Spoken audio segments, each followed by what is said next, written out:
Hey, what's up, guys? Welcome back to All Praise Picks.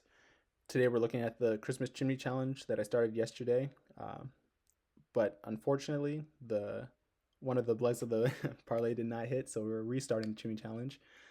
But in this video, I'll explain what the Chimney Challenge is. If you did not see yesterday's video, this will be day one of the Chimney Challenge again, and hopefully, in this video series, I can turn $10 into 10K in 10 days. So just to explain what the Chimney Challenge is once again, it's essentially the ladder challenge if you're familiar with that in the betting community, but I'm calling it the Christmas Chimney Challenge for the holiday spirit. Uh, in this series, I will limit myself to a max betting odds of plus 145 for my parlays and start with $10 today. And hopefully, as you can see on this chart, I can gradually grow that $10 by first betting $10 and then tomorrow $20, 40, etc. And then by day 10, it would be $10,240, which would be great for the holiday season in order to get everybody in my family and friends the presents that they deserve. So first, I'm going to look at why the bet that I had yesterday did not hit. So we had Jalen Brunson to make 2 3-pointers and Grady Dick to make 2 3-pointers. So Jalen Brunson handled his business. He had 2 3-pointers. He had a great game overall in the New York Knicks win. But Grady Dick, unfortunately, only had 1 3-pointer made.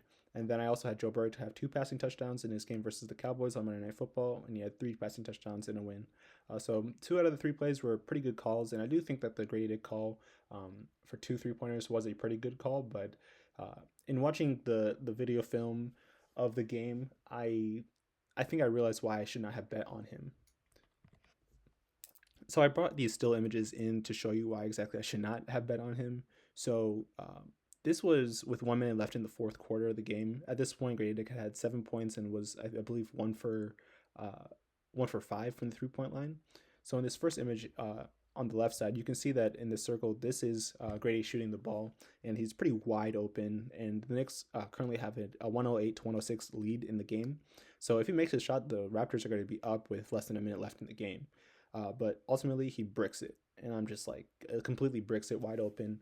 And once I saw him brick it, I realized that he just does not have the shooting confidence in the game necessarily in order to bet on him. And that might not make sense at all, but he just did not have the volume of shots. And I thought that, especially for the Raptors in this game, they would have called on him to shoot more. He had a pretty good matchup versus the Knicks, but he just was very passive in the way that he was playing. He would run around the court, not really call for the ball, not really get open shots. And Scotty Barnes did get injured in this game. I believe in the third quarter had an ankle injury, and that really condensed the flow of the Raptors offense. It really just went through RJ Barrett entirely, and Grady Dick was just a passive player, there to play defense and there to get the ball if somebody was willing to pass it to him.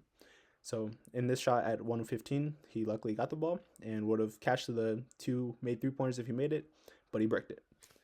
Looking at the image on the right side, so this is at essentially 44 seconds left in the game. Score is still 108-106, so Knicks got the ball back, didn't score. Now the Raptors have the ball.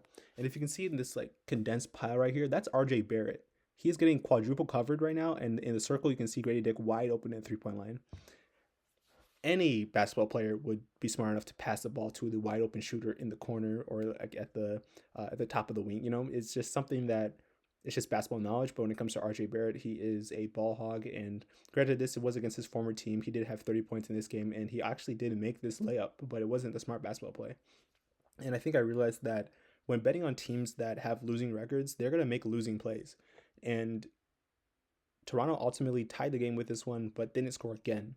If Toronto, say he passed the ball to Grady Dick and he made the 3-pointer, Toronto would have been in a much better position to potentially force the game to go into overtime or to win the game.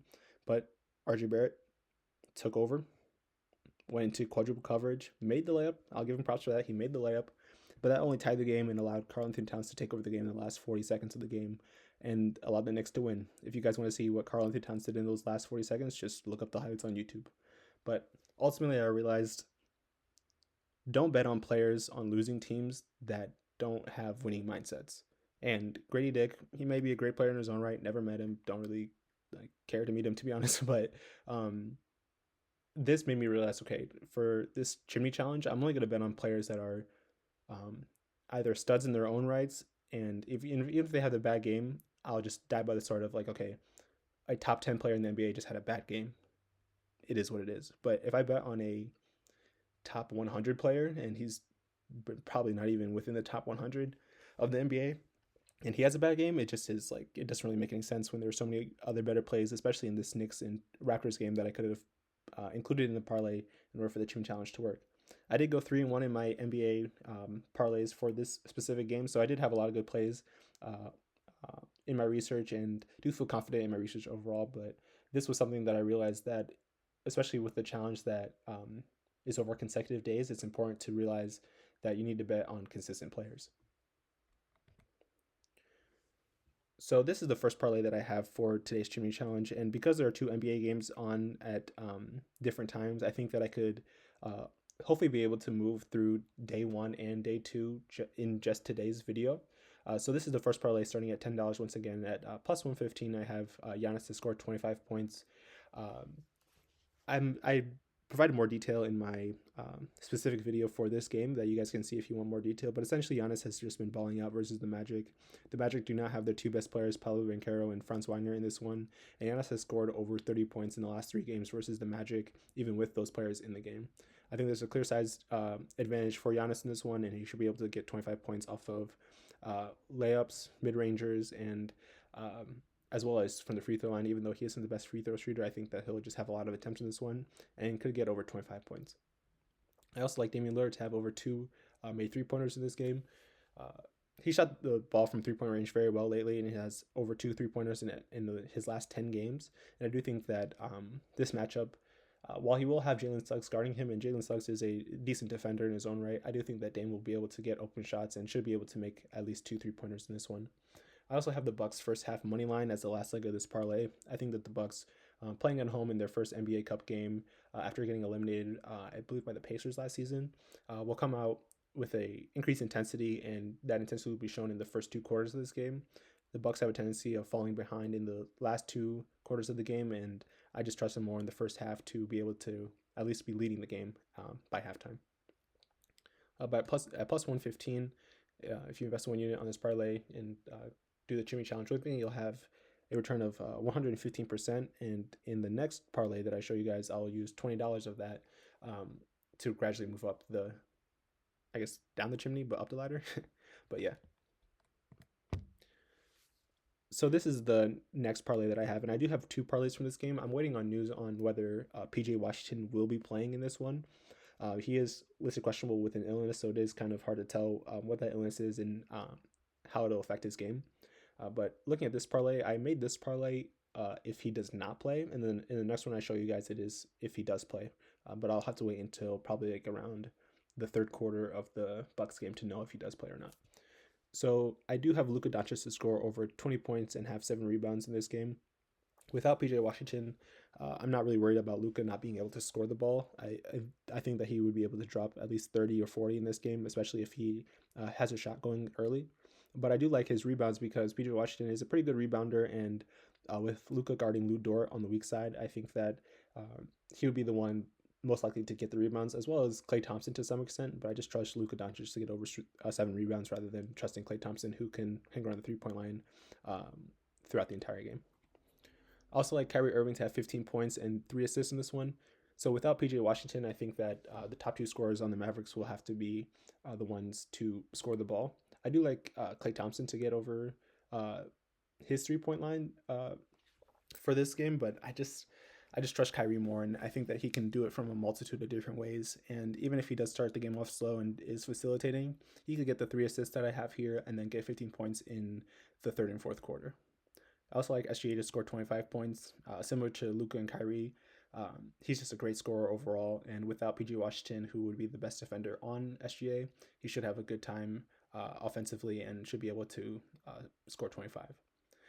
But at plus 105, it is a plus money parlay, so that would bring us to that $40 mark for day 3.